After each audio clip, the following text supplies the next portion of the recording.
부부로 산다는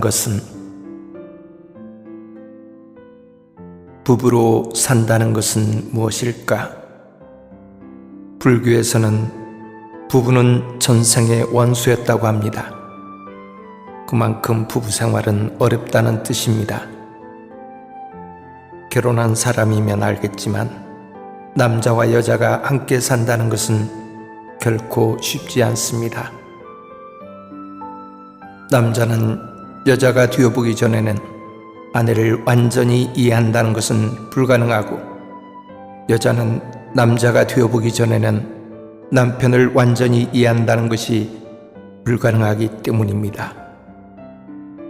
오늘 낭독하고자 한 내용은 한 부부의 이야기로 부부로 산다는 것은 무엇인가를 알려주는 슬프면서도 감동적인 내용입니다. 이 낭독을 듣고 배우자에게 잘하는 계기가 되었으면 좋겠습니다. 결혼 20년 차인 이 부부는 합의 이혼을 했습니다. 결혼하고 살면서 항상 의견이 맞지 않아 부부싸움이 끊이지 않았습니다. 성격이 전혀 달랐던 두 사람은 아이가 아니었다면 진작에 갈라섰을 것입니다. 자녀가 성인이 되자 더는 부모의 손길이 필요하지 않았습니다. 결국 이들은 의미 없는 싸움에 종지부를 짓고 서로의 노년을 자유롭게 보내기 위해 이혼을 결정했습니다. 두 사람은 이혼 절차를 받고 구청에서 나왔습니다. 그때 남자가 같이 저녁을 먹자는 말을 꺼냈습니다. 여자는 이혼해도 서로 철천지 원수가 아니고 어제까지 먹었던 밥을 오늘이라고 같이 못 먹을 이유가 없다는 생각에 같이 먹기로 했습니다. 식당에서 밥을 먹기 시작하자 종업원이 생선구이 한 접시를 가지고 왔습니다. 남자는 바로 생선 한 점을 집어 여자에게 주었습니다. 먹어. 당신이 제일 좋아하는 거잖아. 뜻밖의 여자는 눈시울을 붉히며 말했습니다. 당신은 항상 이래. 항상 자기가 옳고 너무 가부장적이야. 항상 자기 혼자 결정하고 다른 사람 기분은 생각도 안 하지. 결혼한 지 20년이나 됐는데 내가 제일 싫어하는 게 생선이란 걸 아직도 몰라? 이어서 남자가 목이 메어 말했습니다. 당신은 항상 당신을 생각하는 내 마음을 몰라?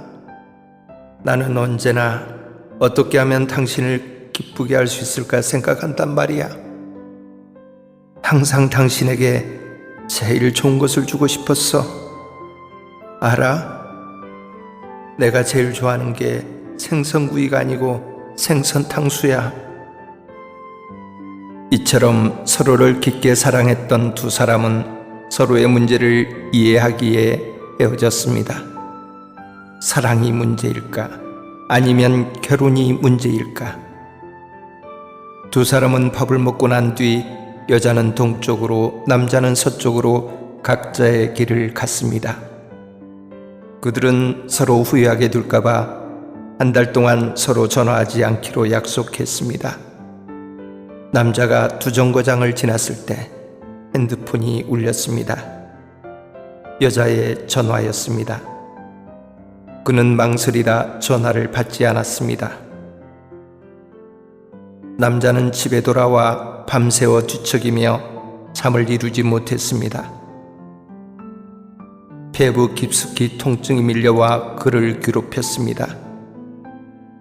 남자는 계속 고민하다 결국 고통을 삼키며 갓 이혼한 아내에게 전화를 걸었습니다. 자신이 속으로 얼마나 후회하고 있는지 말하고 싶었습니다. 하지만 아내는 전화를 받지 않았습니다. 다시 몇 번이나 계속 전화하니 결국 상대방이 전화를 받았습니다. 그런데 들려오는 것은 어떤 낯선 남자의 목소리였습니다. 여보세요? 남자는 마음이 무너지는 것 같았습니다. 헤어진 지 얼마나 되었다고 남자를 만나고 있다니. 울컥해서 전화를 끊으려 할 때 그 낯선 남자가 말했습니다. 실례합니다만 이 여자분 남편 되시나요? 핸드폰에 남편이라 돼 있네요. 네, 제가 남편입니다만 누구세요? 남자의 말에는 저기가 묻어났습니다. 아, 저는 XX병원 의사인데요. 여기로 빨리 오셔야겠어요. 부인께서 교통사고를 당하셔서 지금 응급처치 중입니다. 남자는 날벼락을 맞은 듯 놀라 쏜살같이 병원으로 달려갔습니다. 여자는 남자와 헤어지고 얼마 되지 않아 멍하니 건널목을 건너다 차에 치인 것이었습니다. 그녀는 의식을 잃기 전 남자에게 전화했지만 남자는 받지 않았던 것입니다. 의사 선생님, 저희 아내 어떻게 된 건가요? 제발 좀 살려주세요. 무릎이라도 꿇으라면 꿇겠습니다. 남자는 이렇게 의사 앞에 무릎을 꿇었습니다. 의사는 황급히 남자를 일으키며 말했습니다. 최선을 다하는 중입니다. 지금 수술 중인데 머리에 심한 충격을 받아 깨어난다 해도 식물인간이 될 가능성이 큽니다. 마음의 준비를 하셔야겠습니다. 남자는 텅 빈 병원 복도에서 초조하게 왔다 갔다 하며 수술이 끝나기를 기다렸습니다. 만약 아내가 죽으면 나는 어쩌지? 어떻게 나라는 인간을 용서할 수 있을까라고 남자는 생각했습니다. 응급실에 불이 꺼지고 의사들이 무거운 표정으로 수술실에서 나와 남자에게 다가왔습니다. 최선을 다했지만 아내분은 내일 아침을 넘기지 못할 것 같습니다. 들어와서 보세요. 남자는 자신의 잘난 자존심 때문에 사랑하는 사람이 상처를 안고 죽게 됐다는 생각에 비통해하며 병실로 들어섰습니다.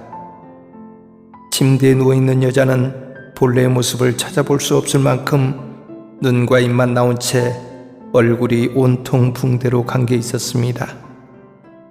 마음이 찢어지는 듯 했습니다. 남자는 침대 앞으로 다가가 말했습니다. 여보, 내가 늦었지? 말을 채 끝나기도 전에 눈물이 쏟아졌습니다. 여자의 손을 잡으려 할 때 남자는 놀랍게도 여자의 눈이 젖어 있는 것을 발견했습니다. 두 줄기 눈물이 붕대를 적셨습니다. 여자의 입술은 무언가를 말하고 싶은 것처럼 떨렸습니다. 남자는 급히 귀를 대고 희미한 소리를 들었습니다. 나는 당신이 만든 면이 좋았어. 그리고 나는 당신을... 말이 끝나지 않았는데 여자의 입은 움직이지 않았습니다. 여자는 이제 이 세상 공기로 숨을 쉴 수 없게 되었습니다. 남자는 더는 자신의 감정을 억누르지 못하고 펑펑 울었습니다. 눈물이 마를 정도로.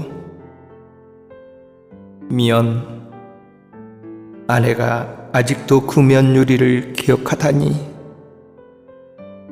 그는 긴 결혼 생활 동안 딱 한 번 아내가 아팠을 때 면 요리를 만들어준 적이 있습니다. 하지만 정말 맛이 없었던 면이었습니다.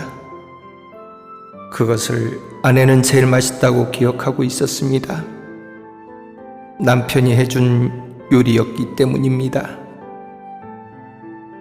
한 달 후 남자는 집 정리를 하던 중 서랍에서 보험 증서를 발견했는데 가입일은 두 사람이 결혼한 날짜였고 수혜자는 남자였습니다. 사랑하는 남편, 당신이 이 보험 증서를 발견했을 때 나는 이 세상에 없을 거야. 우리가 어떻게 되든 이혼하든 아니면 하여튼 이것 하나만 알아두어. 당신을 사랑하는 내 마음은 항상 변함없었음을. 나는 떠나지만 이 보험금이 나 대신 당신을 잘 돌봐줄 거야. 내가 당신 옆에 있는 것처럼 말이야. 천국에서도 계속 당신을 사랑할게. 여기까지 읽고 남자는 눈물 범벅이 되었습니다. 아내는 죽는 그 순간에 그에게 사랑이라고 말하고 싶었던 것입니다. 생명은 나약하고 인생은 짧습니다. 우리가 사랑이라는 말을 몇 번이나 더 할 수 있을까요? 체면이나 자존심은 진정한 사랑과 생명 앞에서 허무하게 무너질 뿐입니다. 조금만 너그럽게 굴걸, 조금만 감싸줄걸, 조금만 이해할걸. 우리들의 인생에 절대 이런 후회를 남기지 말아야 합니다. 만약 남긴다면 우리들은 진정으로 우리들을 사랑하는 사람이 마지막으로 하는 사랑이라는 말을 놓칠지도 모릅니다. 그러면 아무리 후회해도 사랑이 듬뿍 담긴 그 말을 다시는 들을 수 없습니다. 사랑하는 사람에게 사랑이라는 말을 하지 않을 이유가 있을까요? 인생은 길지 않으니까 곁에 있는 사람에게 잘 대해 주어야 합니다. 다음 생에 만날 수 있을지 없을지 모르니까요. 100년의 인연이 있어야 같은 배를 탈 수 있고 1000년의 인연이 있어야 같은 잠자리에 들 수 있다는 말이 있습니다. 그만큼 부부의 인연은 깊은 것입니다. 늘 변함없이 가까이 곁을 지켜주는 가족인데도 바쁘게 살다 보면 소중함을 잊기 쉽습니다. 그러나 사랑한다는 말은 사랑 표현이며 한 가족 부부를 이어주는 힘이 되어주는 원동력입니다.